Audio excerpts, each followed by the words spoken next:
I think that's the hardest part.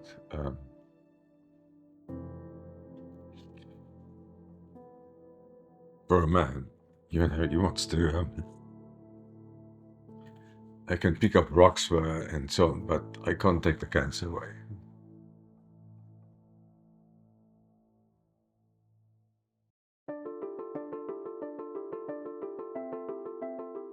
I love the rain. As a kid, I used to run around in the rain. I used to pretend that I was on some or other magnificent quest. It cleanses, it heals, it rejuvenates. So for me, it felt extremely fitting that during our visit to Tahlia Farm Distillery, we were welcomed with a not so subtle downpour. And I hope you don't mind, but I mean, I love this weather, and I'm excited for you to show me what you guys do here. Welcome, welcome. Hi, Gareth. Come out of the cold, man. Guys, I am finally here. I am so excited to finally meet both of you. And this place has so much energy, it's exquisite. Initially, when we stopped here, and it was very near to the road, and we thought, no, this is not specifically what we're looking for. But then Andre said, let's walk over on the farm and up to the top, and it's just exquisite. So it must take a visionary to see. Absolutely, this is my visionary. Okay, because it seems daunting at first, right? So I'm wondering, what does the name Tahlia mean? So it's got a few names, but in Hebrew it means grace. For us, the farm is like a new beginning, a walk in the clouds. So we've got a lot of names for the farm, but I think we will stick to a walk in the clouds. Okay, walk in the clouds, so Tahlia stuck.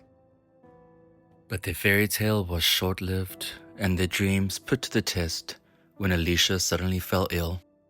Well, it's like 3 o'clock in the morning. Then I said to her, listen, now we're going to the hospital. And they immediately booked her in. I thought it's something small, and then at the end we realized there's something major wrong, and they diagnosed me with non-Hodgkin's lymphoma cancer. So what really touched me about your story, Alicia, and you, Andres, too, is that you were alone during this time because it was COVID lockdown, and you didn't know what lymphoma meant. It was like a week before South African lockdown. So the moment that they walked away, the doctor, because his eyes were big, he was worried. When he walked away, I Googled lymphoma and it said cancer. You know, the shock of that is I have to leave her at the hospital and go back alone home. And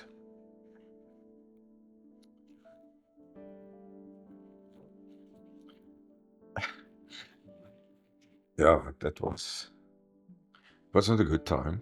The emotional side of first hearing you've got cancer, second going through chemo in COVID, and third you're losing your hair and you're losing all of your hair. And you lose your sense of self. It's like you're dying from the inside out. Yes, and if you look in the mirror, you've got you're bloated, you're yellow, and you're losing even your lashes. So it's a very, very emotional thing to go through. It's always difficult to explain to people.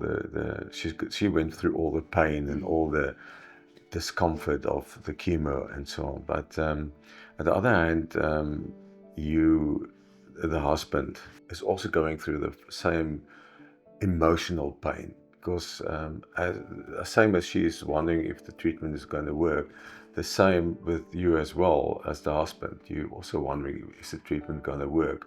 But you can't talk about that because you need to be there for her. And that obviously brought the two of you closer together, and then as a family unit. Yeah. Absolutely. This was my nurse, my psychologist, my doctor, my chef. He made the fantastic food for me. And I can just see by the way he looks at you that all of this is for you. Yeah. I'm a softie. I cry easily. It's always difficult for us to talk about it because it's although it's a few years ago, it's always emotional. It's emotional, Yeah, I but, can imagine. yeah, Sure. so, And sitting here today, you're cancer-free? yes.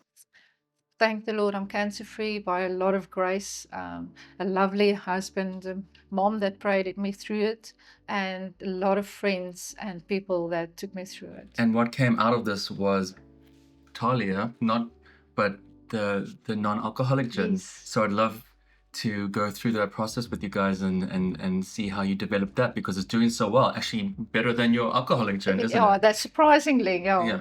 Thank you so much, Thank you. honestly, for sharing that story with me and for the rest of us. And thank you for you guys listening to it.